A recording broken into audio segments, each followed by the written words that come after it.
पिछले 6 महीने के अंदर हुई है। किसी के 50,000 जेब से निकाल लिए, किसी के घर से सोने चांदी के जेवर निकाल लिए, लेकिन पुलिस ने आज तक उनका खुलासा नहीं किया। ये बहुत बड़ी दुर्भाग्य और चिंता की बात हमारे इलाके के लिए। ये सारी बातें आगे की जो ज्ञापन में लिखी गई है नेताजी को दे दी जाएगी और संभवतः सब पर प्रयास किया जाएगा। जो बिजली के बकाया कनेक्शन है डिमांड भरने के बाद भी हमारे किसानों को नहीं मिल रहे हैं, घरेलू कनेक्शन जो डिमांड भरने के बाद नहीं मिल रहे हैं, उन कनेक्शनों को भी तत्काल प्रभाव से किसानों को दिलाया जाएगा। और जितनी भी नए कॉलेज खुलाने की बात है, ये बातें भी इस ज्ञापन में लिखी गई है। मेरे इलाके के नौजवान युवा साथियों, परिवर्तन का दौर है, आप इसमें खुलकर नेताजी का साथ दीजिए। मैं आपको इतना ही भरोसा दिला सकता हूं कि हनुमान बेनीवाल जी जैसा लड़ाका अपनी इस युग के अंदर नहीं मिलेगा। हमारे सामने साक्षात जिंदा भगत सिंह है। आप इनका जोरदार स्वागत करते हुए इनके विचारों को अपनाना और गांव ढाणी तक जाकर यह दस्तक देना कि राष्ट्रीय लोकतांत्रिक पार्टी परिवार का अगर कोई नुमाइंदा आपके बीच में आए तो उसको आप जिताकर अपने जिस भी बॉडी में सरपंच से लेकर लोकसभा के सदस्य तक जिताने का काम करना। हम आपको पूरा भरोसा और वचन देते हैं, जब भी आपको जरूरत पड़ेगी हमारा तन मन और धन जितना है वो सारा आप पर न्यौछावर रहेगा। हम आपके लिए जरूरत पड़ी तो अपने प्राणों की आहुति देने को तैयार रहेंगे। आपके लिए सड़क से लेकर सदन तक लड़ने का काम करेंगे। बहुत बहुत धन्यवाद। जय जवान जय किसान। Thank you. और अब अगले वक्ता के उद्बोधन के रूप में मेरा निवेदन रहेगा खींवसर से एमएलए बड़े भाई के रूप में नारायण जी बेनीवाल से कि आप आए और अति संक्षिप्त में अपना उद्बोधन हमारे बीच में रखें। नारायण जी बेनीवाल, एमएलए खींवसर।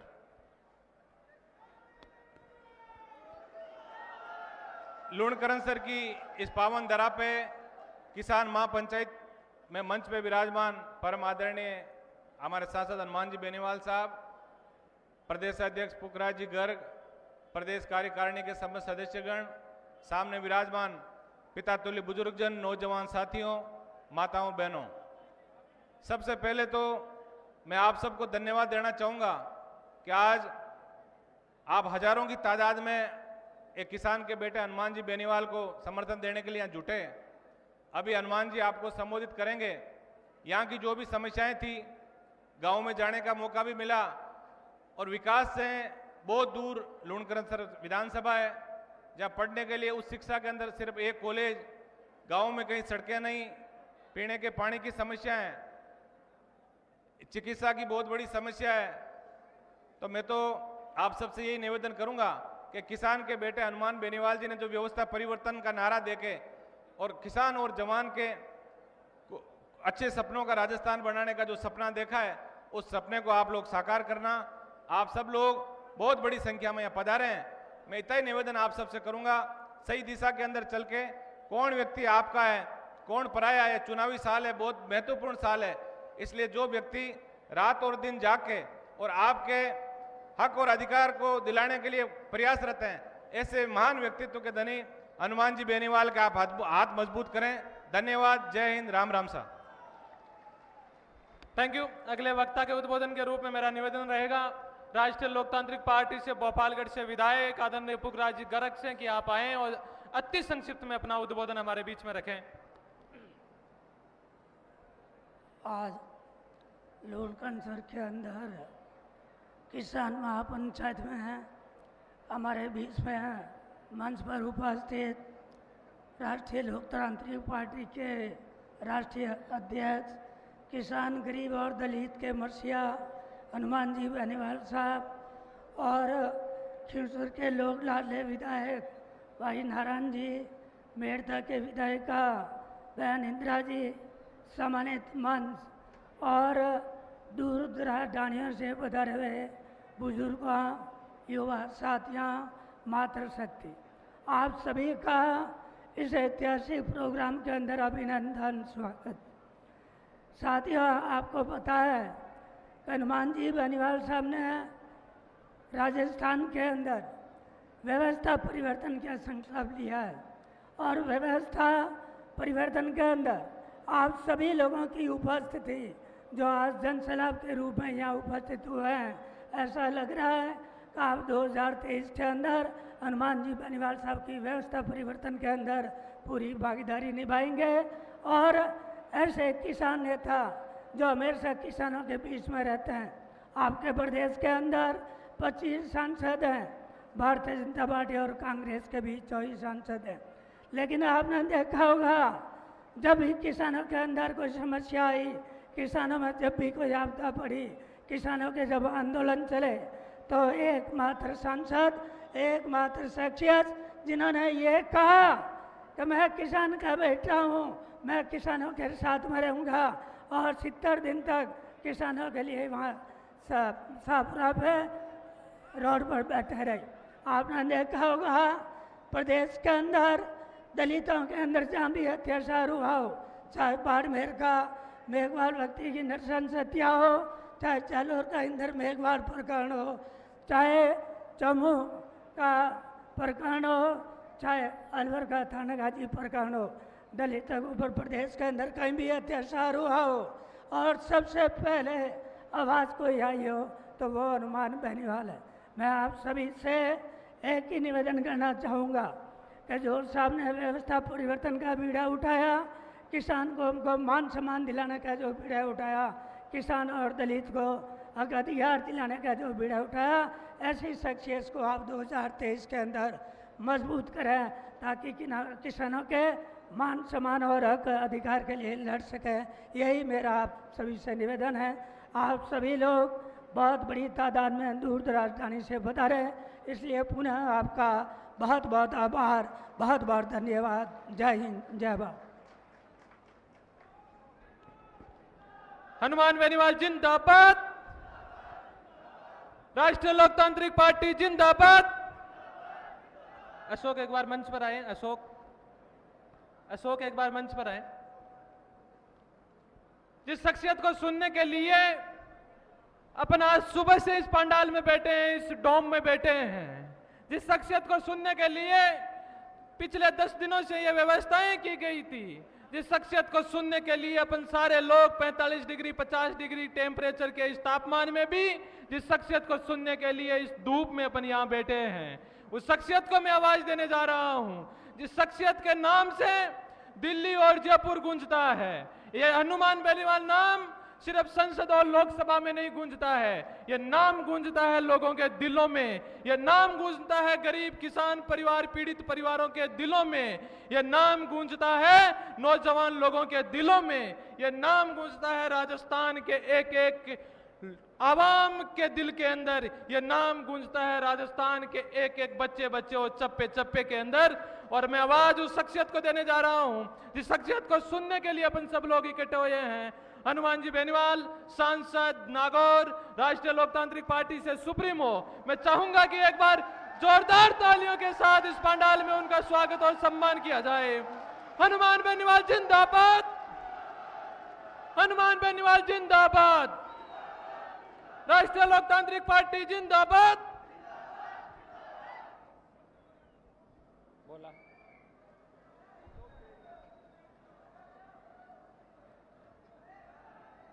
उतार जोगे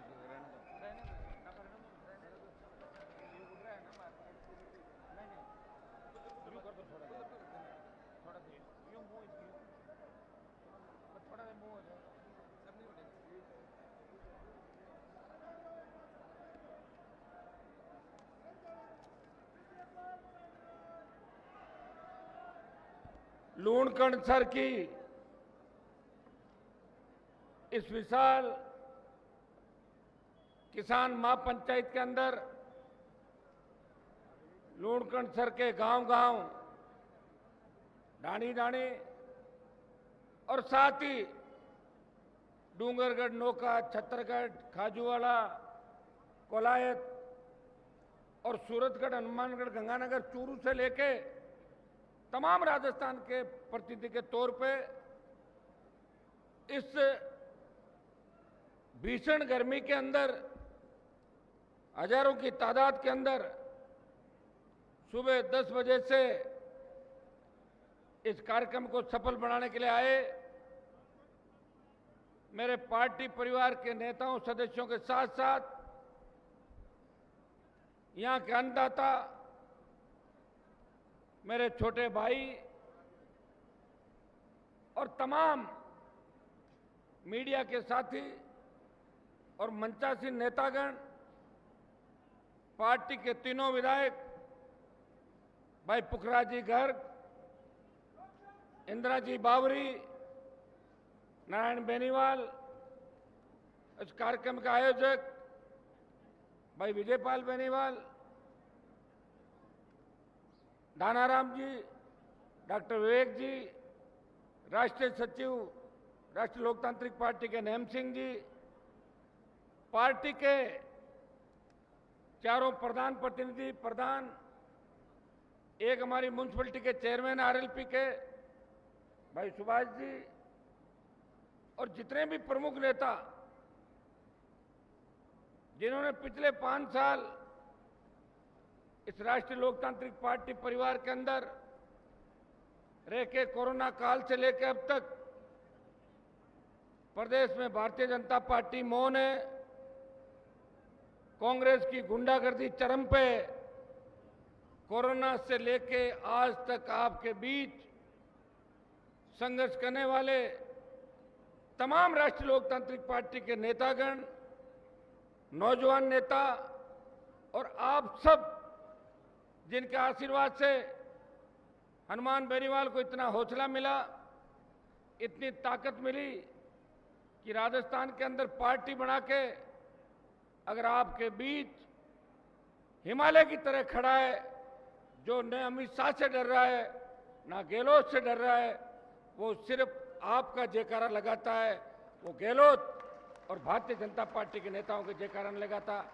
भाइयों, पार्टी बना के जो मजबूती का संदेश देश के अंदर दिया, वो तमाम राजस्थान के नौजवानों की उस संघर्ष, उस त्याग समर्पण का ही परिणाम है। मुझे याद है 2008 से लेके और 2023 ये 15 साल का सफर, मेरे जो भी साथी इस सुख दुख के अंदर मेरे साथ रहे, अपनी अपनी गाड़ियों के अंदर तेल भरवा के वो हनुमान बेनीवाल को मजबूत करने के लिए हजारों हजार किलोमीटर और सही दिशा के अंदर जा रहे हैं। और इन छोटे भाइयों को और इन किसानों की जब मैं स्थिति देखता हूं, तब भाइयों मैं 2003 से लेके मंत्री पद छोड़ के आपके बीच आया हूं। नेता तो आपके जिले के अंदर भी बहुत है, कोई रॉयल्टी का ठेका लेके बैठा है, कोई जिप्सम खोदते खोदते बॉर्डर पे चला गया, मंत्री है सरकार में, लेकिन भूख उनकी उतनी पैसे की, पेट नहीं भर रहा है, वो पैसे के माध्यम से राजनीति करना चाहते हैं। एक आपका भाई है जिसने पार्टी भी बना ली, लेकिन अभी तक 1 रुपए की रसीद नहीं काटी, 1 रुपए का चंदा भी राजस्थान का नहीं लिया। ये शायद देश की पहली पार्टी होगी जो आपके आशीर्वाद से चल रही है। मुझे कई बार चिंता हो जाती है चुनाव सर पे। अभी लोग कह रहे थे कि मोदी जी ने 2000 का नोट खत्म कर दिया, कांग्रेस और दूसरे जो दल है वो चुनाव में पैसा नहीं खर्च पाए। मैंने कहा सबको डर है, लेकिन मुझे डर नहीं, क्योंकि मेरे पास पैसा ही नहीं, तो डर किस बात का? जिसके पास पैसा होता है उसी को तो डर है। मैं गाड़ी के अंदर यही बात कर रहा था कि हमारे पास पैसा नहीं है। आप सब इस लूणकरण क्षेत्र इस राजस्थान के पिछड़े क्षेत्रों में आता है। दुर्भाग्य से राजस्थान कैनाल नजदीक से निकलती है, इस इलाके में भी पीने का पानी और कुछ गांवों में सिंचाई का पानी भी आता है, लेकिन हमारी नेताओं की नीयत में खोट नहीं होती। तो लूणकरणसर विधानसभा क्षेत्र, डूंगरगढ़, नोखा, नागौर, जोधपुर का तमाम इलाका 50 साल पहले नहरों से जुड़ जाता, बाड़मेर नर्मदा से जुड़ जाता। हमारे तमाम जो लोग हैं पंजाब के किसानों की तरह हमारे किसान मजबूत हो जाते, हमारे बहन बेटियां बच्चे भी जर्मनी, इंग्लैंड, अमेरिका के अंदर पढ़ते। लेकिन नेताओं की सोच क्या थी? खुद के घर का काम निकालना, प्रॉपर्टियां बनाना, और एक का दुपट्टा खोला और दूसरा दुपट्टा पहन लिया। कभी कांग्रेस का दुपट्टा, कभी भारतीय जनता पार्टी का दुपट्टा, कभी अशोक गहलोत पॉलिटिकल पापा, तो कभी सचिन पायलट पॉलिटिकल पापा, कभी राहुल गांधी, तो कभी सोनिया गांधी, कभी मोदी, तो कभी वसुंधरा। इसी काम के अंदर राजस्थान के और हमारे बीकानेर के नेता लगे रहे, इसलिए आप लोग पीछे रह गए। वैसे मैं जब भी बात करता हूं, पिछले 4 साल के अंदर मैंने एक चीज देखी। मैं छोटा सा बयान देता हूं कि सरकार के खिलाफ प्रदर्शन करना है। मुझे कहते हुए, क्योंकि पूरे राजस्थान में आरएलपी काम कर रही है, लेकिन बीकानेर के नौजवान एक आवाज पे टूट के पड़ते हैं और सबसे ज्यादा आंदोलन अगर राजस्थान के अंदर हुए तो बीकानेर के नौजवानों ने लूणकरणसर से लेके और बीकानेर कलेक्टर तक मेरे हिसाब से 100 से ज्यादा आंदोलन आप लोगों ने किए। कहीं किसान के बेटे के जब गोली मार के हत्या कर दी जाती है, कहीं ब्राह्मण समाज के बच्चे की हत्या कर दी जाती है, कहीं टोल कर्मियों की लापरवाही से अगर हमारे ब्राह्मण समाज के बच्चे की मौत हो जाती है, या हार्डकोर अपराधी गैंगस्टर इस इलाके में कहर बरपाते हैं, उस समय एक ही आवाज आती है, वो राष्ट्रीय लोकतांत्रिक पार्टी की आवाज आती है। उसके नौजवान टूट पड़ते हैं और उस थाने का घेराव करते हैं, कलेक्ट्रेट का घेराव करते हैं और 3 घंटे के अंदर अंदर सरकार को सड़क पर ले आते हैं और आपकी जय जयकार कराते हैं। भाइयों, हम एयर कंडीशन में बैठ के वोट मांगने वाले नेता नहीं है। मैं 2003 के अंदर वसुंधरा से झगड़ा जब मेरा हुआ, वैसे वसुंधरा का झगड़ा तो उसके पति से था, मेरे से नहीं था झगड़ा, लेकिन मैंने आपके लिए झगड़ा किया। मुझे पता था वो मेल की महारानी हमारे लोगों को कुछ नहीं समझती, वो तो मैंने लड़ा जब वो ये कहने लगी मैं जाटों की बहू हूं। पहले तो फोगट के वोट ले गई 4-5 बार, जाट सब दिन अपने मुंह से उन्होंने निकला कि किस तरह ठगी की राजस्थान के अंदर, अभी भी ठगी कर रही है। मैं 2009 के अंदर आरोप लगाता था तो मीडिया के साथी कहते थे कि हनुमान जी आपके पास प्रमाण है तो दो। कह दिया ना अशोक गहलोत ने कि मेरी सरकार वसुंधरा ने बचाई, इससे ज्यादा बड़ा प्रमाण क्या होगा? सीएम खुद ही बोल रहा है, जो मैं 15 साल से बोल रहा हूं वो अशोक गहलोत बोल गया। इससे बड़ा प्रमाण नहीं हो सकता कि गहलोत वसुंधरा मिलजुल के राजस्थान को चला रहे हैं। एक बार वसुंधरा लूटती है, दूसरी बार गहलोत लूट रहा है। और लूट का आलम ये हो गया कि दिल्ली के सेंट्रल हॉल के अंदर उत्तर प्रदेश बिहार के सांसद मुझे कहते हैं कि हनुमान जी कुछ बच्चों को डिग्री करवानी है, हमारे यहाँ तो डिग्रियां बंद हो गई, आपके अगर चालू हो तो क्या रेट है जहां डिग्री मिल जाए राजस्थान के अंदर? ये राजस्थान की इज्जत देश के अंदर बनी है। भाइयों, इस राजस्थान का मान और सम्मान लौटाना है। कौन लौटाएगा मान और सम्मान?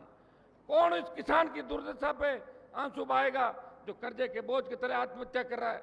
अगर इस देश के अंदर कर्ज माफी के आंदोलन को हवा दी तो नागौर और बाड़मेर की हुंकार रैलियां, बीकानेर सीकर की हुंकार रैलियों के बाद आप सबके आशीर्वाद से, आप सबके संघर्ष से मंदसौर एमपी के अंदर किसानों ने सीने पे गोलियां खाई और कर्ज माफी के आंदोलन को देश में हवा में नहीं, बीजेपी भी कह रही कर्जा माफ करेंगे और कांग्रेस कह रही है 1, 2, 3, 4, 5 से 10 दिन में, राहुल गांधी बोला कि 10 दिन में कर्जा माफ करेंगे। ये याद किसने दिलाया? कर्ज माफी को अगर देश के अंदर याद किसी ने दिलाया तो नागौर के सांसद ने बड़ी जवानी के अंदर सत्ता छोड़ के मंत्री पदों को ठोकर मार के अपने भाइयों के सम्मान के लिए, किसान जवानों के सम्मान के लिए लड़ाई लड़ी और उसी लड़ाई का परिणाम है कि देश के अंदर बैठा हुआ प्रत्येक किसान का बेटा कहता है कि इस मामले को और कोई नहीं उठा सकता, सिर्फ हनुमान जी से ही उम्मीद है। थक हार के हनुमान जी आप ही आखिरी उम्मीद हो। भाइयों, जब देश का किसान तकलीफ के अंदर था, पंजाब से आंदोलन की शुरुआत हुई, हरियाणा, उत्तर प्रदेश, दिल्ली के किसानों ने साथ दिया, तब बात यह अड़ी कि जयपुर दिल्ली का राजमार्ग कौन रोकेगा, जो गुर्जर आरक्षण आंदोलन के समय भी नहीं रुका था। मुझे कहा किसान नेताओं ने कि हनुमान जी आप मोदी का साथ छोड़ दो, किसानों की जीत हो जाएगी। भाइयों, मैं तो मोदी के साथ गठबंधन में था, एनडीए का हिस्सा था। अकाली तो पूरे समय सरकार में रहे, 50 साल राज किया, अगर वो छोड़ भी गए उनके क्या फर्क पड़ गया? मेरी पार्टी देश की सबसे नई पार्टी थी और कोई व्यक्ति अगर दिल्ली में किसी का नंबर आता मंत्री का, वो नहीं छोड़ता। हनुमान बेनीवाल ने कहा कि मेरे त्याग समर्पण से, मेरी कुर्बानी से अगर किसान कौम का भला होता है तो राष्ट्रीय राजमार्ग को जाम किया और मोदी की सत्ता छोड़ के सड़क पे अगर देश का कोई सांसद बैठा और नागौर का सांसद था तो 70 दिन तक इन किसानों के मान और सम्मान की लड़ाई लड़ रहा था। मैं आपको विश्वास दिलाता हूं, जब तक मैं हूं आप पे आंच नहीं आएगी। हम भोले हैं, सीधे हैं। अभी लाइट चली गई, आप ही जानते हो लाइट क्यों चलेगी? मुझे गहलोत पसंद थोड़ी करता है, और न वसुंधरा करती है, और न मोदी करता है, न अमित शाह करती है। हनुमान की रैली में व्यवधान कैसे हो, खलल पड़े, लेकिन उनको पता नहीं, ये वो नौजवान है जो 15 साल से मेरे साथ रैली के रूप में ही चलते हैं हजारों गाड़ियों के अंदर, ये उठने वाले नहीं है। चाहे रात की 12 बज जाए, ये जब तक अपने भाई का भाषण नहीं सुनेंगे, जब तक अगली रैली की घोषणा का हम आह्वान नहीं करेंगे, तब तक यहाँ डटे रहेंगे। हिमालय की तरह मजबूत हो आप लोग, और मुझे पूरा भरोसा है। जब 2 दिन पहले हमारे हनुमानगढ़ गंगानगर से भी खूब तादाद के अंदर किसान और नौजवान यहाँ पे आए, मुझे दुख होता है इस बात को कहते हुए कि हमारे हनुमानगढ़ गंगानगर के किसान कलेक्ट्रेट पे 45 दिन से प्रयास कर रहे थे उन नेताओं के चक्कर में। 8 दिन से 10,000, 5,000, 8,000 की तादाद में बैठे थे, वो अपने हक का पानी मांग रहे थे। राजस्थान की सरकार ने कोई बात नहीं करी, और भारतीय जनता पार्टी के नेताओं का बयान नहीं आया। कहने को तो कहते हैं कि हमारा जल शक्ति मंत्री है, जल उसके अंडर में है, तो जल शक्ति मंत्री कहाँ चला गया? क्या विदेश चला गया? यही घूम रहा जल शक्ति मंत्री। दिलवा देता पानी मना किसने किया था? भाइयों, उन किसानों के प्रतिनिधिमंडल के साथ जाके अगर इतिहास में पार्टियों के अलावा किसी व्यक्ति ने जाके प्रयास किया, ये छोटा भाई राजपाल यहाँ बैठा है, हनुमानगढ़ के नेता भी बैठे हैं, कल 150 से ज्यादा किसानों को लेके पंजाब के मुख्यमंत्री से बात करी और उनको ये कहा कि हम आपके भाई हैं। किसान आंदोलन में पंजाब के साथ राजस्थान खड़ा था, याद करो उस दिन जब आपको जरूरत थी, हम आपके साथ हैं, और आज हमें पानी की जरूरत है, नरमे की बिजाई नहीं हो रही है, आप पानी दो। और ईश्वर ने चाहा तो आज ऑर्डर भी वैसे पानी आ भी गया, और आज पूरा आदेश भी हो जाएगा कि गंगानगर हनुमानगढ़ के किसानों के पानी की कोई कमी नहीं रहेगी। इतना विश्वास मैं भाइयों दिलाता हूँ। भाइयों, लोग ये भी कहते हैं कि हनुमान बेनीवाल के साथ तो नौजवान है, वो नौजवानों को बिगाड़ते हैं। मुझे बता दें, कोई बीकानेर में जमीन पर कब्जा करवाया मैंने, जयपुर में कब्जा करवाया, कहीं और कुछ कराया, किसी को लड़ाया? हमेशा एक ही बात कहता हूँ कि नशे की प्रवृत्ति से दूर रह के अपने माता पिता का सीना चौड़ाओ, ऐसा काम नौजवानों को करना है। हम उस कौम से आते हैं जिस कौम का इतिहास अगर पढ़ो तो मेरे हिसाब से सबसे पुराना और सबसे लड़ने वाला इतिहास अगर किसी कौम का है तो इसी कौम का है। हम वो लोग हैं जो कारगिल की 20,000 फीट ऊंची पहाड़ियों पे 50 किलो गोला बारूद और AK-47 लेके दुश्मन के दांत खट्टे करते हैं। सबसे बड़ी शहादत अगर देश के अंदर किसी जाति ने दी तो इस जाति जिससे मैं आता हूं, इस जाति ने सबसे बड़ी कुर्बानी दी। और मुझे आप देखिए, मैं तमाम जातियों को साथ लेके हमेशा आप देखेंगे हिंदुस्तान की सबसे बड़ी पंचायत के अंदर कहने के लिए बहुत बड़ा कलेजा चाहिए। मैंने बोला कि राजस्थान के अंदर हाई कोर्ट के जज बनाओ, जाट बनाओ, गुजर बनाओ, मीणा बनाओ, मेघवाड़ बनाओ और मुसलमान बनाओ। संख्या हमारी और जज दूसरे, ये कौन सा न्याय है? न्याय नहीं मिल सकता। इस बात को कहने के लिए बहुत बड़ा कलेजा चाहिए, और वो कलेजा आपके आशीर्वाद से वीर तेजाजी महाराज ने हनुमान बेनीवाल को दिया है। आप चिंता नहीं करें, ये लाइट कटना मतलब ठीक दिशा में जा रहे हैं। सरकार डर गई पंजाब पे डालना, और अशोक गहलोत का ये कहना, कल कह रहे कांग्रेस के कोई कह रहे हैं अशोक गहलोत का हनुमान पानी दिला देगा। हम लोग गहलोत मान गए ना हमारे को कि उससे तो पानी नहीं दिलाया जा रहा है, पानी लेके आएंगे निश्चित रूप से, चाहे हमें कितना ही बड़ा कुछ करना पड़े। किसानों के खेत सूखे नहीं रहने देंगे। भाइयों, नौजवान की बात कर रहा था मैं। आज आप बताएं, जब मोदी की सरकार ने सेना को ठेके पे दे दिया तब देश के अंदर 543 सांसदें, कहां गई उनकी संवेदनाएं सेना के प्रति? सेना के सम्मान के अंदर अगर लोकसभा के अंदर सबसे पहले कोई व्यक्ति आवाज उठाता है और जोधपुर में 2 लाख जवानों की रैली करके मोदी को चेतावनी देता है, मोदी जी मैं आ रहा हूं दिल्ली की तरफ, वो नागौर का सांसद है जो छोटे भाइयों के मान और सम्मान की लड़ाई लड़ रहा है। भाइयों, लड़ाई हमें और भी लड़नी होगी। ये जो 4-6 महीने और 1 साल का टाइम है, अगर इसके अंदर हम लड़के जीत गए तो आराम से आने वाला कल आपका ठीक होगा।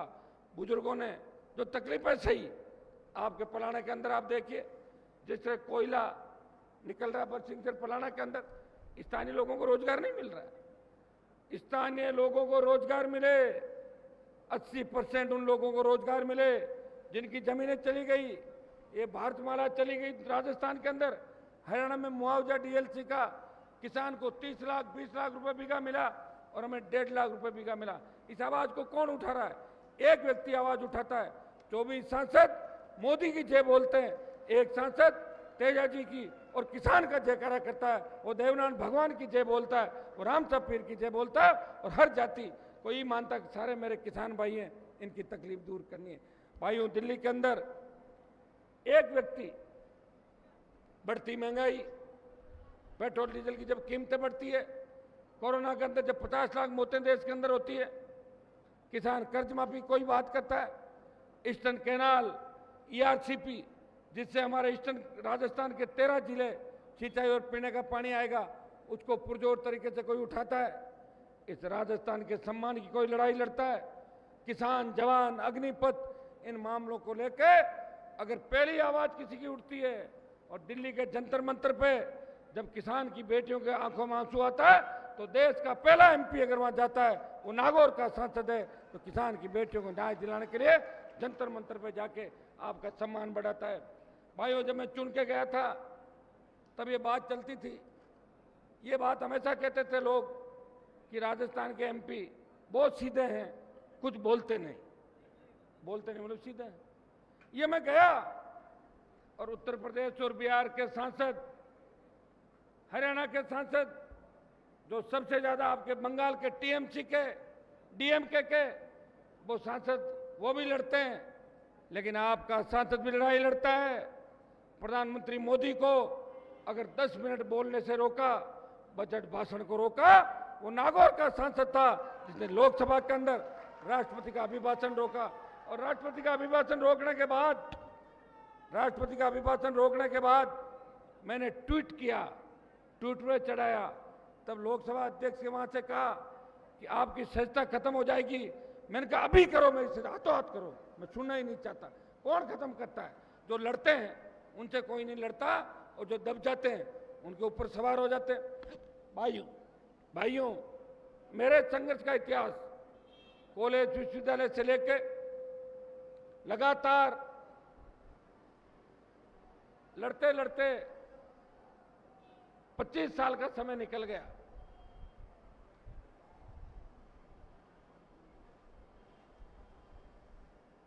कांग्रेस बीजेपी के नेताओं तो फिक्स वोट है, फूल का चिन्ह आ जाएगा। कई लोग तो फूल को वोट देने के लिए वोटर लिस्ट में नाम जुड़ाते हैं, हाथ दिखते ही हाथ में दे देते हैं। तो 20-30 हजार वोट तो हर विधानसभा में कांग्रेस बीजेपी के फूल के और हाथ के नाम के हैं। एक हनुमान बेनीवाल है, पार्टी बनाई, 0 से शुरुआत करी, पिछली बार 57 लड़ाए, तमाम उपचुनाव लड़ा के देश में संदेश दिया कि राजस्थान में भी क्षेत्रीय पार्टी इन कांग्रेस और भारतीय जनता पार्टी के छक्के छुड़ा देगी, और वो क्षण आ गया। 2023 कोरोना की वजह से बहुत परेशानियों का दौर रहा, लेकिन मुझे पूरा भरोसा है कि 23 की सत्ता आपकी होगी, और आपकी नहीं भी होगी तो आपके बिना किसी की सत्ता नहीं होगी। यह मैं विश्वास आपको दिलाता हूं। मैं राजस्थान के कोने कोने के अंदर गया हूं। भाइयों, मेवाड़ की धरती, जहां राष्ट्रीय लोकतांत्रिक पार्टी बल्लभनगर के चुनाव के अंदर भारतीय जनता पार्टी की जमानत जब्त कराती है, सरदार शहर के चुनाव के अंदर लालचंद जी 47,000 से ज्यादा वोट लेके एक नई ऊर्जा हमें मिली। सरदार शहर चुनाव से एक नई क्रांति का आगाज हुआ। सुजानगढ़ में सीताराम जी 32-33 हजार वोट लेते हैं। साड़ा, बल्लभनगर और खींवसर की सीट का उपचुनाव आरएलपी पार्टी जीत के मुख्यमंत्री को दोबारा हराती है। पहले मुख्यमंत्री को बेटे को हराती है, और फिर खींवसर जीत के कहती है, सीएम साहब आपकी हार का लाइसेंस रिन्यू कर दिया वापस। ये काम अगर कोई कर सकता है वो आपकी ताकत, जवानों की जोश और ऊर्जा से ये काम हो रहा है।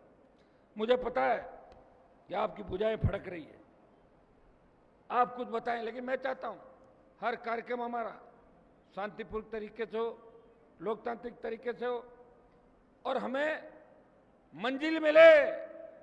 हमारे लोगों ने लड़ाई नहीं लड़ी, नेता बड़े बड़े हुए थे इस राजस्थान के अंदर, बड़े बड़े उनके नाम थे।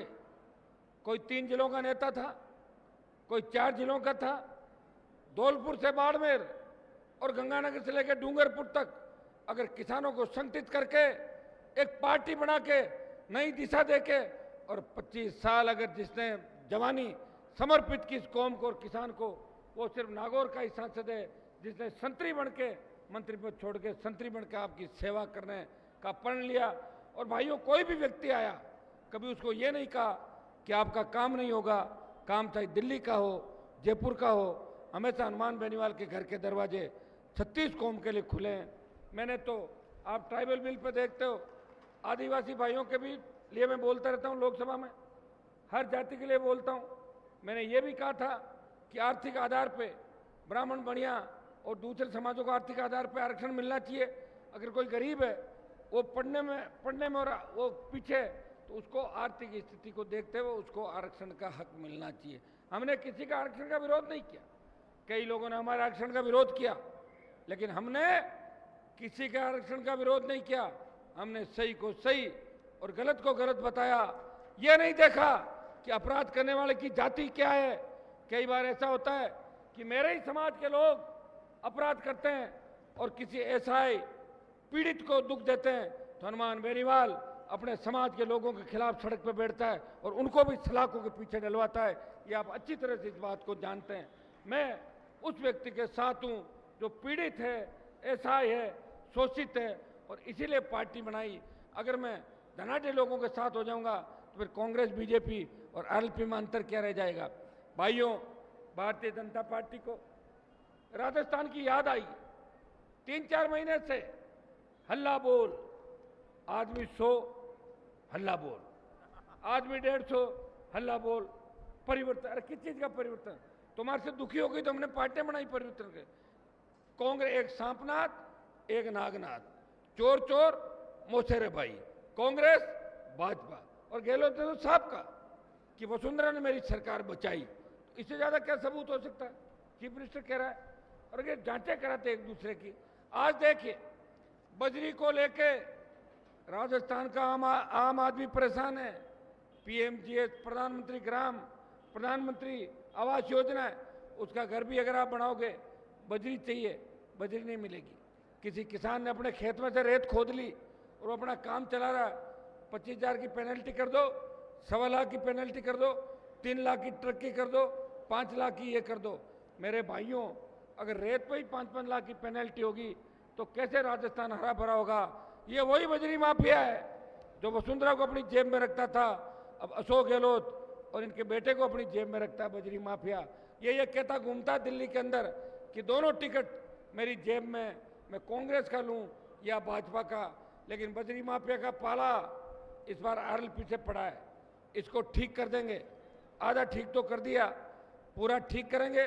बजरी की न्यूनतम दर 50 रुपए, 60 रुपए, अभी 500-600 रुपए प्रति टन के हिसाब से ले रहे हैं। और ओवरलोड के नाम पे किस तरह गुंडागर्दी ये बजरी माफिया कर रहा है, इसको मैं विश्वास दिलाता हूँ कि शीघ्र ही इसी महीने के अंदर, जो जून और मई का महीना है, 10 से बड़े प्रदर्शन और बड़ी रैलियां राजस्थान के अंदर करेंगे। हमारे मुद्दे वही होंगे, टोल मुक्त करो राजस्थान को, कम से कम स्टेट तो टोल मुक्त करो। गहलोत जी, आप कह रहे हो कि मैं रात कैंप लगा रहा हूं, तो रात में तो फिर टोल भी आता है, स्टेट हाईवे टोल फ्री कर दो। रात में तो पेट्रोल डीजल भी आता है, आपका टैक्स तो कम कर दो। दिल्ली वाले जाने, उनका कर्म जाने, वो भुगतेंगे, आप करो ना, क्यों नहीं कर रहे हो? खाली सिलेंडर की बात करके, फोटो लगा के, उसे कांग्रेस कार्यकर्ता के रूप में अगर आप कोई मदद कर रहे हो तो मदद नहीं मानेगा।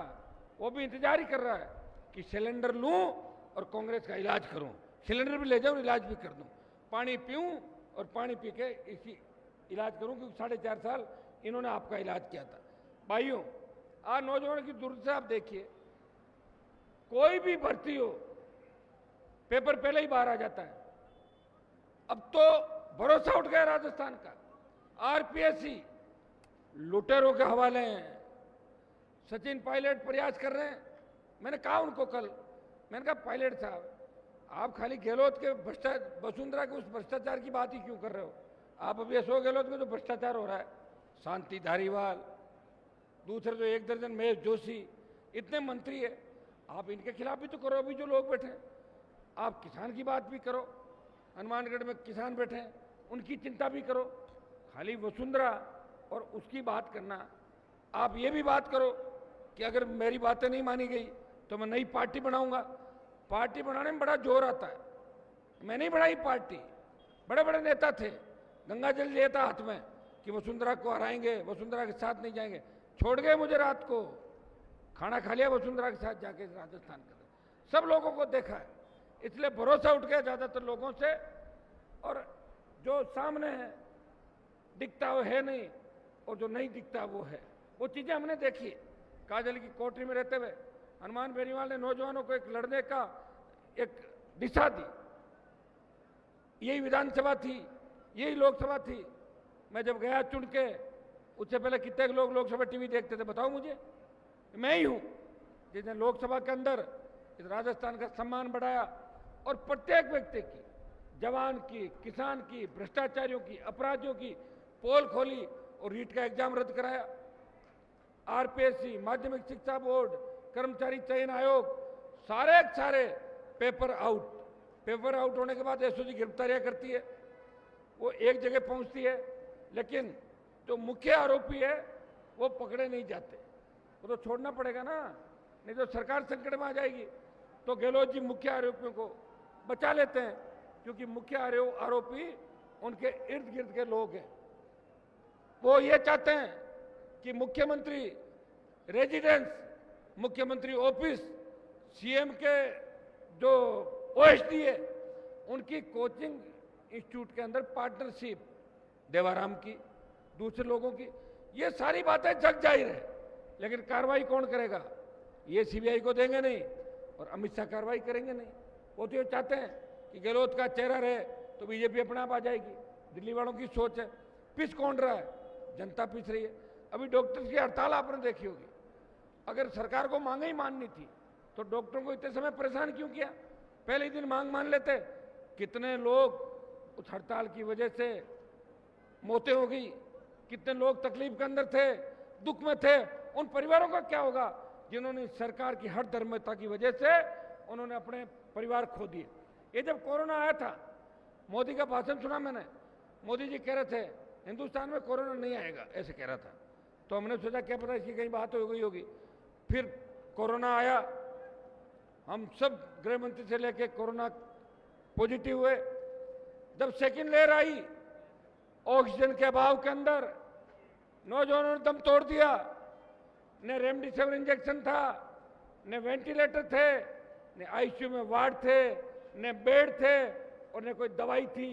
गहलोत मोदी पर आरोप लगा रहे थे और बीजेपी वाले कह रहे थे कि गहलोत फेल है, घर तो हमारे उजड़ रहे थे, उनको चिंता करने की आवश्यकता थी। अब अशोक गहलोत रैलियां कर रहे हैं। गहलोत जी, आपने मुफ्त दवाई बांटी थी 2013, 12, 11 के अंदर, भूले नहीं क्या उस बात को? जब दवाई बांटी थी फ्री की, जब 21 में आप आए थे, और अब की बार रात कैंप लगा रहे हो, आप आ जाओगे बहुत नीचे। मुझे लग रहा है कि कांग्रेस पार्टी बहुत नीचे आ जाएगी, लेकिन भारतीय जनता पार्टी को भी ज्यादा ऊपर नहीं आने देना है, भाजपा को भी रोकना है। अगर बैठे बैठे 125 आ गए तो 5 साल आपकी छाती में मूंग दलेंगे। वसुंधरा के राज के अंदर किस तरह हमारे समाज के बच्चों के सीनों पे गोलियां मारी गई, रावला, गढ़साना, 16 के अंदर, और नागौर में जीवन गोदारा से लेके जो किसान के मजबूत बच्चे थे उन्हें अपराधियों से सांठ-गांठ करा के वसुंधरा के मंत्रियों ने जिस तरह गोलियां मरवाई, वो हम भूल नहीं सकते। अगर सत्ता के अंदर एक बार आ गए, सारी फाइलें भी खुलेगी। और मैं विश्वास दिलाता हूं कि सत्ता के नजदीक भी आ गए, गहलोत वसुंधरा के लिए अलग जेल बनाएंगे और उस जेल के अंदर दोनों को रखेंगे। और कई मंत्री जो सरकार के अंदर बैठे हैं, रातों रात उनकी जांच भी होगी और जेल भी होगी। लेकिन जेल कौन भेजेगा जब सरकार होगी? अभी तो ये बात कम है क्या कि मैं जेल नहीं जा रहा हूं? आप सोच रहे हो कितनी बड़ी बात है कि मोदी भी चाहता है ईडी भेज दो। ईडी क्या करेगी? 3-4 जोड़ी कपड़े और 2-3 जोड़ी कोई जूते मिल जाएंगे। मेरे पास तो कुछ है नहीं, ईडी क्या करेगी बताओ? क्या ईडी करेगी? क्या सीबीआई करेगी? इसलिए भाइयों, मुझे डर नहीं लगता मोदी, अमित शाह और अशोक गहलोत का। बहुत परेशान किया, 27 मुकदमे वसुंधरा ने किए, 12-15 इसने भी कर लिए गहलोत ने, और मिले हुए दोनों ये बात खुद ही एक्सेप्ट कर रहे हैं। कांग्रेस बहुत पीछे चली जाएगी। और कांग्रेस के यहाँ के नेता, मुझे तो उनका भरोसा ही नहीं अभी। मुझे तो लग रहा है कि कांग्रेस कांग्रेस करते करते महीने 2 महीने में कोई भाजपा का दुपट्टा फिर नहीं पहन ले वापस। मुझे चिंता है इस बात की, क्योंकि कल सीकर के अंदर मैंने एक नेता को देखा था, बड़ी बड़ी बातें, बड़े बड़े भाषण, हमें ज्ञान देते थे थर्ड फ्रंट बनाएंगे, थर्ड फ्रंट बनाते कांग्रेस में घुस गए, कांग्रेस छोड़ी, भाजपा में घुस गए, भाजपा में टिकट नहीं मिला, वापस घुस जाएंगे। अरे यही धंधा रहा है क्या तुम लोगों को? शर्म तो करो थोड़ी बहुत तो शर्म करो। मैं तो सत्ता का सुख भी नहीं भोगा, फिर भी लड़ रहा हूं। कम से कम 1-2 बार मंत्री बन के और फिर लड़ता तो ये आनंद तो आता कि भाई एक बार मंत्री रह गया। लेकिन मैंने आपको क्या कहा, मैं दुल्हन नहीं बनूंगा, या तो मनपसंद दूल्हा बाराती बन जाऊंगा, लेकिन हनुमान बेनीवाल दुल्हन नहीं बनेगा राजस्थान के अंदर। ये बात मैंने पहले भी आपके बीच कही थी। आज इस ऐतिहासिक कार्यक्रम से देखिए, जो बीकानेर की हुंकार रैली थी, उसमें भी आपने 3-4 लाख की संख्या के अंदर बीकानेर में इकट्ठा होकर सारे रिकॉर्ड तोड़ दिए। लेकिन इस रैली में और उस रैली में अंतर था। उस रैली में हनुमान बेनीवाल गांव-गांव घूम रहा था। ये जो रैली थी, इस रैली में भाई विजयपाल, दान जी, इनकी पूरी टीम, मात्रा जी और ये तीनों विधायक जो थे, इनको मैंने कहा आप जाओ लूणकंड सर, ये मजबूत इलाका है, सबसे ज्यादा लोग हमें ऊर्जा देने के लिए आते हैं, मैं सीधा भाषण देने के लिए आऊंगा, देखता हूं, देख मेरे नाम से कितने लोग आते हैं, क्योंकि नाम से आएंगे जब भी सरकार बनेगी। एक एक जगह में काम घूमता हूं। मैं बधाई दूंगा आपको इस ऐतिहासिक सफलता के लिए। अगर लूणकंड सर के अंदर आपने हजारों हजार की तादाद के अंदर इकट्ठा होकर ये संदेश दे दिया, वो दिन दूर नहीं जब हनुमानगढ़, गंगानगर, चूरू, बीकानेर और शेखावाटी के सारे अंचलों पे किसानों की सरकार बने। ये आवाज चलेगी, ये लहर चलेगी और लूणकंड सर से ये तूफान चलेगा तो जयपुर जाते जाते सुनामी बन जाएगा। इतना भरोसा मेरे छोटे भाइयों को मुझे है। भाइयों, इस इलाके की प्रमुख समस्याएं सोई माइनर, भंडार माइनर की मांग तो लंबे समय से चल रही है, हम इसको ले रहे हैं आपके इसको। क्षेत्र का वंचित फसल बीमा का क्लेम, फसल बीमा कंपनियां हजारों करोड़ रुपए लाती है, नेताओं से मिल जाती है, जब उसको लेके जाते हैं तब कह रहे हैं साहब आपका तो नियम में नहीं आता, मापदंड में नहीं आता, प्रीमियम ले जाके खा जाते हैं। तो फसल बीमा का जो भी वंचित आपका है, इसको क्लेम को हम दिलाएंगे आपके। विधानसभा क्षेत्र बीकानेर लूणकंड सर के 50 से अधिक गाँव में मीठे पानी की समस्या है, जिसका तत्काल हम निवारण कराएंगे। इस क्षेत्र के लोगों की प्रमुख मांग ट्रॉमा सेंटर अस्पताल की सुविधा का विकास। आज़ादी के 75 साल बाद अगर अपन पानी, बिजली, सड़क, स्कूल के लिए सरकार की तरफ टकटकी लगा कर देखें तो मेरे हिसाब से इतने बुरे दिन हमारे नहीं आ सकते कि 50 से ज़्यादा जनप्रतिनिधि हमारे विधानसभा के अंदर हैं, 15 से ज़्यादा लोकसभा के अंदर जाते हैं, फिर भी हमें सरकार की तरफ देखना पड़ता है। मैं विश्वास दिलाता हूँ कि ये जो ट्रॉमा सेंटर अस्पताल की सुविधा की घोषणा भी सरकार से जल्दी कराएंगे। कन्या महाविद्यालय की मांग लंबे समय से की जा रही है, इस क्षेत्र में कन्या महाविद्यालय खुले, इसके लिए भी पुरजोर तरीके से हनुमान बेनीवाल आरएलपी पार्टी पूरा प्रयास करेगी। क्षेत्र के कालू, नापा से, अर्जुन से, रूणिया, बड़ाबास में यहाँ की महाविद्यालयों की बात है तो कोशिश करेंगे कि एक बड़ा महाविद्यालय लूणकंड सर के अंदर कन्या के अलावा इन गाँवों में भी खुले। मेरा पूरा प्रयास रहेगा। बिजली की समस्या से क्षेत्र तरस रहा है, बकाया बिजली कनेक्शन घरेलू कृषि के जिनकी डिमांड भरी हुई है, बिजली कनेक्शन जल्द दिया जाए। ये सारा जो मांग पत्र है, खेल स्टेडियम भगत सिंह का अधूरा निर्माण कार्य पूरा करवाएं। लंपी बीमारी से मर्द पशुओं का क्लेम किसानों को नहीं मिला, वो सारा आपको दिलाएंगे। नहरी क्षेत्र में समय पर सिंचाई का पानी दिया जाए। मैं तो चाहता हूं कि विधानसभा क्षेत्र के प्रत्येक गांव में सिंचाई का पानी हो, बीकानेर जिले के प्रत्येक गांव के अंदर सिंचाई का पानी हो, बचे हुए राजस्थान के प्रमुख जिलों के अंदर सिंचाई का पानी आए। सरकार अगर हिम्मत और हौसला रखे और विजन हो तो निश्चित रूप से पीने के पानी के साथ साथ सिंचाई का पानी लाना भी सरकार ले कोई बड़ी बात नहीं है। सिंचाई का पानी भी प्रत्येक खेत के अंदर आएगा। भाइयों, लोकसभा के अंदर एक चीज मैंने हमेशा कही कि राजस्थान को विशेष राज्य का दर्जा मिले। कई राज्यों को विशेष राज्य का दर्जा मिला, हम वो सारे मापदंड पूरे करते हैं। ट्राइबल इलाका, रेगिस्तान, अरावली की पर्वतमालाएं, चंबल के बीड़, दोहरा धरती, मैदानी इलाके, राजस्थान को विशेष राज्य का दर्जा दिलाने के लिए हनुमान बेनीवाल लोकसभा के हर सत्र के अंदर इस मांग को पुरजोर तरीके से उठा रहा है। आज भी इस मांग पत्र के माध्यम से हम प्रयास करेंगे कि दिल्ली की सरकार का दिमाग ठीक हो। वैसे तो कर्नाटक की हार के बाद मोदी जी विचलित हो गए काफ़ी, और मैं अभी गया था मध्य प्रदेश 4-5 दिन पहले, वहाँ का जो टेम्परेचर है वो तो ये कह रहा है कि मध्य प्रदेश में भी बीजेपी हार रही है, छत्तीसगढ़ में भी हार रही है, तेलंगाना तो परमानेंट हार रही है, वो तो है भी नहीं इन लोगों का। अगर राजस्थान में भाजपा हार गई तो मोदी जी का दिमाग एकदम ठीक हो जाएगा। इसलिए अभी से तैयारी कर लो कि राजस्थान में भारतीय जनता पार्टी को रोकना है। ये घर बैठे सत्ता में आना चाहते हैं, ये वो लोग हैं जो मैं चूसते हैं, जिन्होंने किसानों के खून को चूस चूस के इस भारतीय जनता पार्टी को आगे बढ़ाया। ये कभी हमारे सगे नहीं हो सकते। जो किसान कौम के नाम से चिढ़ते हैं उन लोगों पे कभी भरोसा मत करना। भाइयों, कांग्रेस भी वो कांग्रेस नहीं रही जहां 5-5 मिनिस्टर हमारे हुआ करते थे दिल्ली के अंदर।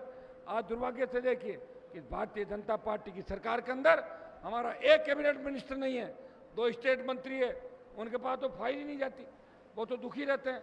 मैं कहता हूँ कोई काम है क्या आपके पास? बोले कोई काम नहीं, आप आओ तो चाय पिला देंगे और नाश्ता करा देंगे, ये काम है हमारे पास। ये तो कहीं होटल भी कर लेंगे, फिर वहाँ जाने की काम सीखता। तो ये हालात हमारी है, और इसके लिए जिम्मेदार कौन है? अपन है। वोट के समय याद नहीं रखते और वोट जाने के बाद कहते हो कोई टोल नाके पे टोल वाला रोक लेगा, कोई कहीं बदमाशी कर लेगा, कभी बिजली से ढीले तारों से मौत हो जाएगी, कोई क्रिमिनल गोली चला के मार देगा, कोई भ्रष्टाचारी शोषण कर लेगा। तो इन सब का एक इलाज है कि खुद की सरकार बनाओ। मारवाड़ की 43 सीटें बीकानेर लगा जाता है। मारवाड़ है नागौर, जोधपुर, बाड़मेर, जैसलमेर, पाली, जालौर, सिरोही। मारवाड़ की 43 सीटों में भाइयों इस बार तूफान चलेगा, सुनामी चलेगी, और आरएलपी 43 में से 35 सीटों पे सीधी फाइट में रहेगी, नंबर 1 और नंबर 2 पे। बीकानेर के अंदर आप मन बना लो, हनुमानगढ़ गंगानगर में मन बना लो, चूरू का मन तो बना हुआ है, सरदार शहर में इन्होंने संकेत दे दिया, सीकर में पिछली बार मन बन गया था, नीम का थाना और सीकर में 33,000 वोट हमने लिए। झुंझुनू तैयार हो जाएगा, अलवर, भरतपुर, टोंक, जयपुर, अजमेर, भीलवाड़ा, चित्तौड़, उदयपुर के इलाके तैयार हैं। वो चाह रहे हैं कि बीकानेर डिवीजन हुंकार भरे, यहाँ के बड़े जमींदार किसान उठे, क्योंकि भाइयों तीनों कृषि बिल थे वो आपके खिलाफ थे। नागौर में उसका कोई ज्यादा असर नहीं था।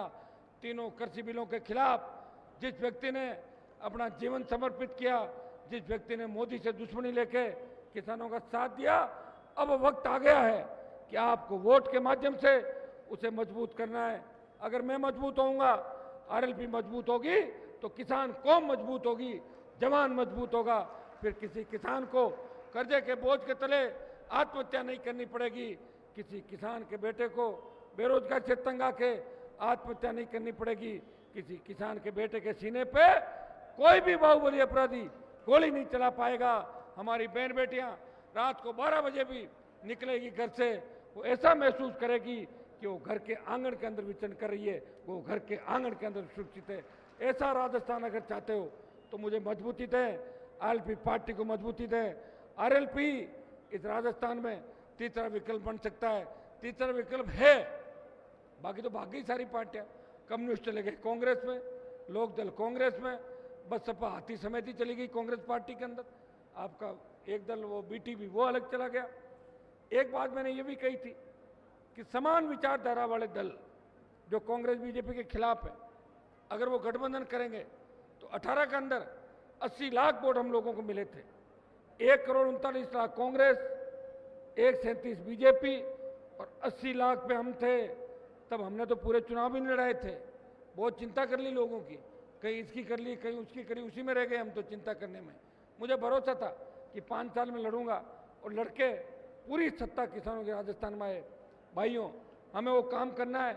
80 लाख जो वोट है कांग्रेस बीजेपी के खिलाफ पड़ा है, ये 2.25-2 करोड़ हो सकता है, लेकिन ये एकजुट हो, प्रयास करेंगे कि हम एकजुट हो और कांग्रेस मुक्त और भाजपा मुक्त राजस्थान करें। इस नारे के साथ नौजवान निकलेंगे। मेरे साथ नौजवानों की ताकत है। हर क्रांति का नायक नौजवान था। तांत्या टोपे से लेके मंगल पांडे से लेके भगत सिंह से लेके जो भी सादत नौजवानों ने दी, वो ऊर्जा पूरे देश के अंदर थी। और अंग्रेज अगर भागे हिंदुस्तान छोड़ के, वो नौजवानों की ललकार से, उनके बलिदान से डर के अंग्रेज भागे थे। राजस्थान के नौजवानों, उठो, अपनी ताकत को पहचानो। छोटे भाई, भगत सिंह की भूमिका के अंदर लड़ना आपको। और माताएं बहनें जो सबसे ज़्यादा हमारे साथ ये भी खड़ी है, यहाँ भी माताएं बहनें बैठी है। मैं हर कार्यक्रम के अंदर जाता हूँ, मातृशक्ति जो आशीर्वाद दे रही है, वो झांसी की रानी लक्ष्मीबाई बन के हनुमान बेनीवाल को, राजस्थान को बचाने के लिए हनुमान बेनीवाल एलपी पार्टी को आशीर्वाद दे रही है। वो दिन दूर नहीं जब राजस्थान की सत्ता पे आपका कब्जा होगा। तब आपको जब फसल खराब हो जाएगी तो क्लेम के लिए पटवारी या प्रधान एमएलए को नहीं कहना होगा, अपने आप सारा काम होगा। हर खेत को पानी होगा, सुरक्षित राजस्थान होगा, 4 लाख खाली पद भरे जाएंगे, मजबूत लोकायुक्त होगा, बेरोजगारी भत्ता भी मिलेगा, किसी के आंखों के अंदर आंसू नहीं होंगे। ये मैं विश्वास दिलाता हूँ। डिग्री से पहले रोजगार की गारंटी भी होगी। इतना भरोसा मैं लूणखंड क्षेत्र के मेरे भाइयों को दिलाता हूँ। बीकानेर के अंदर अभी मुझे कोई बता रहे थे कि 10 मंत्री है, 10 है, 7-8 मंत्री है, 2-1 तो मंत्री है, 2-3 और 7-8 वो मंत्री है जो अशोक गहलोत ने खुद ही बना दिए। आधी पुलिस तो इनके आगे पीछे बिजी रहती है। अपराध में कैसे लगाम लगेगी? और आधे से ज्यादा जिप्सम खुदाई का काम कर रहे हैं। कंपटीशन कर लिया कि खाजूवाड़ा कह रहा है कि मैं कोलाई से आगे जाऊंगा पैसे कमाने में, कोलाइत वाला कह रहा है मैं बगल वाले इलाके से आगे जाऊंगा, वो कह रहा है मैं ज्यादा जिप्सम खोद के ज्यादा पैसे कमाऊंगा। ये कंपटीशन है। आपकी चिंता नहीं है, उन्हें खुद की चिंता है, अपने परिवार की चिंता है। उन्हें पता है कि पैसे से टिकट मिल जाएगी और वोट दे देंगे लोग थक के, एक बार बीजेपी को देंगे, एक बार कांग्रेस को देंगे। अब की बार हर उस व्यक्ति का ध्यान रखना है जिसने बीकानेर के आम किसानों से वसूली करी, जिसने बीकानेर के रॉयल्टी के ठेके लिए, जिस व्यक्ति ने जिप्सम का अवैध खनन जिन जिन नेताओं ने यहाँ पे कराया, बॉर्डर तक खनन करते करते चले गए। उन्हें यह भी चिंता नहीं रही कि खनन करते करते अगर पाकिस्तान घुस जाते और पाकिस्तान वाले गोली मारते, वहाँ फिर क्या करते हैं आपको पता है, कहाँ तक अंदर चले गए थे आप लोग। तो भाइयों, इन सबको भगाना है, अपनी सरकार बनानी है। और अब 6 महीने आप ये प्रण कर लो कि जहाँ भी रैली का आह्वान होगा और जिसके पास जो साधन संपन्न है, जिसके पास गाड़ी है, चाहे 1000 किलोमीटर दूर रैली हो, कहीं भी ललकार हुंकार हो, आपको उस कार्यक्रम को सफल बनाने के लिए, हनुमान बेनीवाल को, आरएलपी पार्टी को मजबूत करने के लिए, मोदी और गहलोत को सबक सिखाने के लिए हर उस कार्यक्रम को सफल बनाना है। ये मैं आपसे विश्वास चाहता हूं और मुझे पूरा भरोसा है कि आपने हमेशा मुझे ताकत दी, आपने मुझे ऊर्जा दी और इसी ताकत और ऊर्जा का परिणाम है कि आज हनुमान बेनीवाल ने पार्टी भी बनाई, मान्यता भी दिलाई। बड़े बड़े नेता थे जिनकी पार्टियों की मान्यता खत्म हो गई, चिन्ह चले गए। ये बोतल का चिन्ह है। जिस तरह बोतल का जल पारदर्शी स्वच्छ होता है, इसी तरह का स्वच्छ पारदर्शी प्रशासन इस राजस्थान के किसानों को, जवानों को और सर्व समाज को देंगे। ये बोतल दारू वाली बोतल नहीं है वसुंधरा की, ये पीने के पानी की बोतल है। इस चीज का ध्यान रखना। कई लोग कहते हैं कि साहब आपने बोतल का चिन्ह लिया, अरे बोतल पानी वाली भाई, वसुंधरा वाली बोतल नहीं है।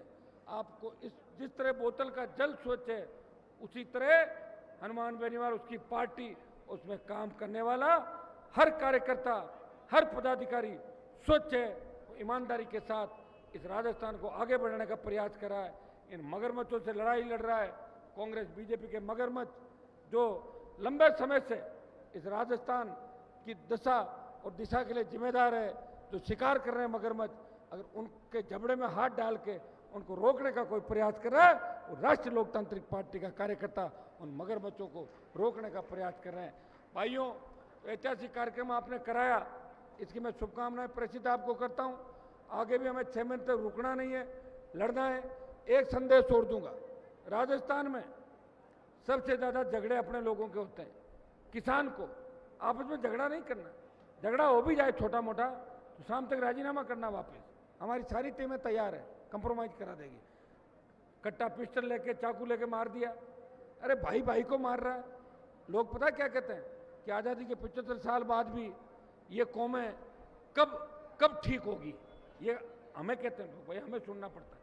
इसलिए प्लीज हाथ जोड़ के छोटी मोटी बातों पे किसी का घर बर्बाद नहीं करना, कत्ल नहीं करना, किसी का दिल नहीं दुखाना और खुद के समाज के साथ साथ हम वो रक्षक के रूप में, जहाँ हमारे जाटों के 20 घर होते हैं तो गांव वाले कहते हैं कोई चिंता नहीं है, जाटों के 20 घर है, अपने आप गांव पे कोई आफत नहीं आएगी। वो हमें संदेश वापस देना है। 1947 जब जागीरदारी प्रथा थी, जब देश आज़ाद हुआ, और उसके बाद जब जागीरदारों का आतंक था, अगर जागीरदारों का आतंक राजस्थान में ख़त्म किया, इस कौम ने किया, तब ओबीसी की सारी जातियां हमारे साथ थी। शेड्यूल कास्ट के भाई जिनको अंगुली पकड़ के बूथ तक कोई लेके गया, वो हमारे समाज का नौजवान था जिसने जागीरदारों से लड़ाई लड़के कुर्बानी दी, शहादत दी। और आज की देश की सीमाएं अगर सुरक्षित है, हमारा बहुत बड़ा योगदान है। गीत गाए जाते हैं, कोई सिख, कोई जाट, मराठा, कोई गोरखा, कोई मद्रासी। इससे आप अंदाज लगा सकते हैं कि कितना बड़ा भरोसा इस देश को आपकी कौम के ऊपर और किसान के ऊपर है। उठो, एकजुट हो जाओ। बार बार मेरे जैसा लड़का आपको जगाने के लिए नहीं आएगा। पूरा जीवन समर्पित करके आपके लिए सत्ता को ठोकर मार के लड़ाई लड़ रहा हूं, और एक दिशा आपको दी है कि अपने भाई के संदेश को अंदर उतारना है, और जाने के बाद सोचना है कि हनुमान जी जो लड़ाई लड़ रहे हैं वो लड़ाई अकेले नहीं जीत पाएंगे। लूणकरण सर का एमएलए भी आरएलपी का होना चाहिए, डूंगरगढ़ में भी आरएलपी होनी चाहिए, खाजूवाड़ा में आरएलपी जीते, कोलाहित में आरएलपी जीते, सूरतगढ़ में जीते, हनुमानगढ़, गंगानगर, चूरू, शेखावाटी के अंचलों में जीते, मारवाड़, मेवाड़, भरतपुर अंचल के अंदर जीते। और भाइयों, आप अगर संगठित हो गए और अपने दूसरे शोषित, पीड़ित और दलितों को साथ ले लिया, वो दिन दूर नहीं जब राजस्थान में आंधी चलेगी, तूफान चलेगा, और जवानों का जो संघर्ष है उसकी सुनामी चलेगी, जिसमें न कांग्रेस दिखेगी न भारतीय जनता पार्टी दिखेगी। इतना विश्वास मैं आपको दिलाता हूं। आप एक बार भरोसा करें, मैंने पूरे राजस्थान की खाक छानी है, पूरे इलाके देखें, लोग तैयार हैं। आप संगठित हो जाओ, पूरा राजस्थान आपके साथ खड़ा है। वो मतदान के दम पे उखाड़ के फेंकना चाहता है सत्ता के इन दलालों को, सत्ता की दादागिरी भी खत्म करना चाहता है। और भाइयों, ये जब ही होगा, अगर आपके अंदर परिवर्तन हो गया तो समझ लो बीकानेर की सारी सीटें आरएलपी पार्टी जीतेगी। जहां 1 लाख से ज्यादा वोट हमारे हैं, अगर वहां भी हम कांग्रेस बीजेपी में बंटे हुए हैं, जिनको परखा है, जिनको विधायक रखा, विधायक रहते हुए देख लिया, अगर वो काम नहीं करा पा रहे हैं, उनको घर बिठाओ, छुट्टी दो 5 साल की, बोलो उनको आप अपना शरीर बनाओ, 5 साल आरएलपी को देंगे, वो शरीर बनाए, अपना काम देखे। ये काम आपको करना है। और इस ऐतिहासिक कार्यक्रम के लिए विजयपाल और पूरी आरएलपी की जो हमारी टीम है, इनको मैं बधाई दूंगा। बीकानेर की सारी टीम एक आवाज पे 200 गाड़ी लेके मेरे सामने आ जाते हैं, एक आवाज पे लड़ने भिड़ने के लिए तैयार रहते हैं सरकार से। सरदार शहर के चुनाव के अंदर बीकानेर और सीकर के नौजवानों ने जबरदस्त तरीके से मेहनत करी। वैसे तो पूरे राजस्थान की टीम थी, लेकिन बीकानेर सीकर के नौजवान पूरे टाइम वहां रह के मेहनत कर रहे थे, और उसी का परिणाम था कि हम 8,000 से 47,000 रुपये पहुंचे, और 47 से 65 रुपये में पहुंचना है। यहाँ हम कोई नए नहीं, लेकिन इस बार आपको आशीर्वाद मुझे देना है।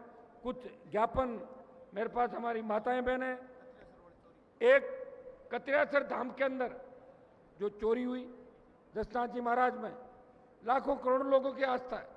चोरी होने के बाद उसी दिन आईजी और तमाम लोगों से मैंने बात की, स्पेशल टीम भी बनाई। आज मैं आईजी से दोबारा बात करूंगा। आईजी साहब, चोरी खुलवाओ, कुछ भी करना पड़े, नहीं तो आईजी ऑफिस के बाहर परमानेंट 1,000-2,000 लोगों को परमानेंट बिठा देंगे 2 दिन बाद, ये भी मैं कर दूंगा। कतिरासर की चोरी खुलवा के दम लेंगे, चाहे हमें कुछ भी करना पड़े। इतना मैं सिख समाज और जाट समाज के उन भाइयों का जो कतिरासर धाम के प्रति आस्था रखते हैं, मैं विश्वास दिलाता हूं कि आपकी चोरी खुलवाएंगे। समय लग सकता है, चोर तो बदमाश होते हैं, चोर तो राजा के घर भी चोरी कर जाता है, आप जानते हो, भगवान के मंदिर में चोरी करके इससे ज्यादा। लेकिन ये चोर क्यों पनपे? कौन चोरों को लाया? गहलोत वसुंधरा तो लाए, पहले चोरी थोड़ी होती थी। 1998 के बाद राजस्थान में चोरियां बढ़ी, बेरोजगारी बढ़ी, और बेरोजगारी बढ़ी, चोरी बढ़ गई। चोरों को सस्ता लगे, जमानत हो जाएगी 5 दिन बाद, कर लो चोरी। जब नेता ही चोरी कर रहे हैं, आईएएस चोरी कर रहे हैं, फिर बेचारे छोटे चोर हैं, चोरी करके भाग जाते हैं। तो इनको भी सबक मिलेगा, दोबारा से चोरी नहीं करेंगे। कतिरासर के चोर कहीं भी छुपे हो, उनको बिल से बाहर निकाल के उनकी बढ़िया फ्राई भी कराएंगे सड़क पे, आप निश्चिंत रहें, उनको डंडों से पिटवाते हुए पैदल मार्च भी उन लोगों को करवाएंगे, ये मैं विश्वास आपको दिलाता हूं। आप संगठित रहें, एक रहें और मजबूती से आगे बढ़ें। और जब भी हमें जरूरत हो, आप ये नहीं देखें कि टेलीफोन आया, बुलाया कि नहीं बुलाया, टूट पड़ो। अगर टूट पड़ोगे तो सारा ठीक होगा और आने वाला समय भाइयों आपका है, इतना विश्वास मैं आपको दिलाता हूं। तमाम मंचासीन, यहाँ की लोकल हमारी जो पूरी टीम है, किसान नेता हैं सारे, राजस्थान की हमारे आरएलपी की पूरी टीम, सारे लोग, इनको बधाई दूंगा, धन्यवाद दूंगा कि हर समय विकट विपरीत परिस्थितियों के अंदर लगातार मेरे साथ रहे। और 6 महीने मैं इनको विशेष रूप से ये भी कहना चाहूँगा, 6 महीने सारे काम काज छोड़ के एक ही चीज़ में लग जाओ। जो भगत सिंह ने कुर्बानी दी, हमारे पूर्वजों ने कुर्बानी दी, अगर उस कुर्बानी के अंदर उनका जीवन चला गया, फांसी के फंदे को चूमा, लेकिन देश आज़ाद हुआ। हमें भी राजस्थान के लिए 6 महीने कुर्बानी देनी है। 6 महीने व्यक्तिगत हित छोड़ दो, ट्रांसफर पोस्टिंग होती है तो हो जाएगी, कोई सस्पेंड करता तो होने दो, वापिस बहाल कर देंगे हाथों हाथ, और बाल का पूरा पैकेज भी मिलेगा आपको, चिंता क्यों करो। अभी तो एक ही चीज़ की चिंता करो कि राष्ट्रीय लोकतांत्रिक पार्टी को सत्ता में कैसे लाना है। मैं आपको विश्वास दिलाता हूं, मैं कोई ऐसा काम नहीं करूंगा कि मेरी वजह से कांग्रेस और बीजेपी को लाभ मिले। मैं ऐसा काम करूंगा कि वोटों का बिखराव नहीं हो। तमाम उन दलों को, तमाम धरती पुत्रों को, वो अलग अलग पार्टियों में बैठे हैं, अलग उनकी पार्टियां, मैं चाहूंगा वो कांग्रेस बीजेपी को छोड़ के तमाम दल आरएलपी के साथ गठबंधन करके राजस्थान का थर्ड फ्रंट, पहला मोर्चा बने, पहला फ्रंट बने और सत्ता पे काबिज हो। एक बार अगर सरकार आ गई और एक बार आपने सरकार का आनंद ले लिया तो दोबारा नहीं छोड़ोगे। मुझे लोग कहते हैं कि आप सत्ता में आते नहीं, आप तो सत्ता के पास जाते लड़ने लग जाते हो। मैंने कहा इसलिए लग जाते हैं कि हमने सत्ता का आनंद नहीं लिया। जिस दिन सत्ता के अंदर आ जाएंगे फिर सत्ता को नहीं छोड़ेंगे, फिर सत्ता के अंदर ही घूमते रहेंगे। हमें तो किसी ने दिखाई नहीं सत्ता। ये तो मुझे धन्यवाद दो, पहले तो थानेदारी सड़क पर नहीं आता था, मेरे आने के बाद एसपी आईजी डीजी सड़कों पर आते कि नहीं आते, हाथों हाथ आ जाते हैं। मैं ला रहा हूँ ना, कर रहा हूँ प्रयास, समय लगता है, एक दिन में कुछ भी नहीं होता, आप जानते हो सारा। एक व्यक्ति लड़ाई लड़ रहा है, प्रयास कर रहा है, माफियाओं से लड़ रहा है, बदमाशों से लड़ रहा है, आर्थिक तंगी से लड़ रहा है, बड़े मगरमच्छों से लड़ रहा है, और आप जवानों को साथ लेके एक दिशा दे रहा है कि हमें सत्ता पे कब्जा करना है। लोकतंत्र में 2 ही व्यक्तियों की चलती है, या तो जनता की ताकत हो, सरकार को झुका दो, या कलम की ताकत हो, अपने लोगों का भला कर दो। सरकारों को तो झुका ही रहे अपन, लेकिन कलम की ताकत अगर आ जाएगी उस दिन आपको कहना नहीं पड़ेगा, अखबार पढ़ते जाना, टीवी देखते जाना, अपने आप सारे काम होते जाएंगे, ये कहने की जरूरत नहीं पड़ेगी। इसके लिए सरकार चाहिए और सरकार के लिए विधायक चाहिए और विधायक के लिए आप हो, आपके वोट से विधायक बनेंगे। ये काम हम सबको करना है। बहुत बहुत ऐतिहासिक कार्यक्रम के लिए आपको धन्यवाद। दोबारा फिर आपकी सेवा में उपस्थित होऊंगा। ये ज्ञापन हम भिजवा रहे हैं सारे लूणकरण क्षेत्र के जितने भी तमाम काम हैं, इस इलाके को अब आगे लाएंगे। मुझे बड़ी पीड़ा होती है, मैं खींवसर में विपक्ष में लगा था, पहले वसुंधरा लड़ता था, फिर गहलोत से। मेरे जिले के अंदर आप जाके देखें, मेरे वहाँ तो 3-3.5 किलोमीटर सड़क की बात ही खत्म हो गई चौड़ाई की। लोग कह रहे 5.5 करवा दो, और चौड़ी कराओ, और डामर बिछाओ। यहाँ तो सड़कें ही नहीं भाई। तो आप ये बताओ, विपक्ष के में रहने वाला विधायक, हमारी इंदिरा जी एमएलए बेटी मेड़ता की, कितनी सड़कें बनवा दी आप बताइए, आप जाके देखिए। यहाँ के लोग तो मंत्री रहे, सत्ता में रहे, आज भी सत्ता में, फिर भी इलाका पिछड़ा हुआ है। मतलब उनकी नीयत में खोट है, तभी तो इलाका पीछे रह गया। अगर नीयत साफ होती, इलाका आगे आ जाता। और नीयत साफ अब आपको उनकी करनी भी नहीं है। अब आपको अपने भाई की मदद करनी है और आरएलपी का राज राजस्थान के अंदर लाना है। बहुत बहुत आपको धन्यवाद। जय हिंद। कुछ ज्ञापन है, कुछ ज्ञापन के लिए आप लोग आ जाओ ऊपर। नहीं ये दोनों है भाई साहब, भारतीय किसान संघ और ये हाँ, भारतीय किसान संघ और एएनएम दोनों अलग अलग ज्ञापन आ जाए यहाँ पे ना।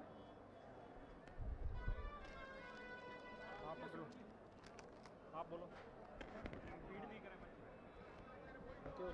एक बार मंच को खाली कर दें प्लीज, मंच को व्यवस्थित करें।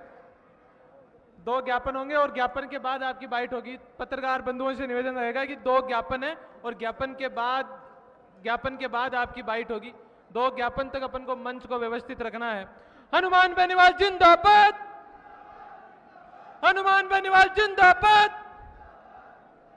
राष्ट्रीय लोकतांत्रिक पार्टी जिंदाबाद। मंच को अपन को थोड़ा सा व्यवस्थित रखना है। 2 ज्ञापन होंगे और ज्ञापन होने के बाद मीडिया की बाइट होगी और बाइट होने के बाद हनुमान जी बेनीवाल अपने बीच ही रुकेंगे और अपन सब लोग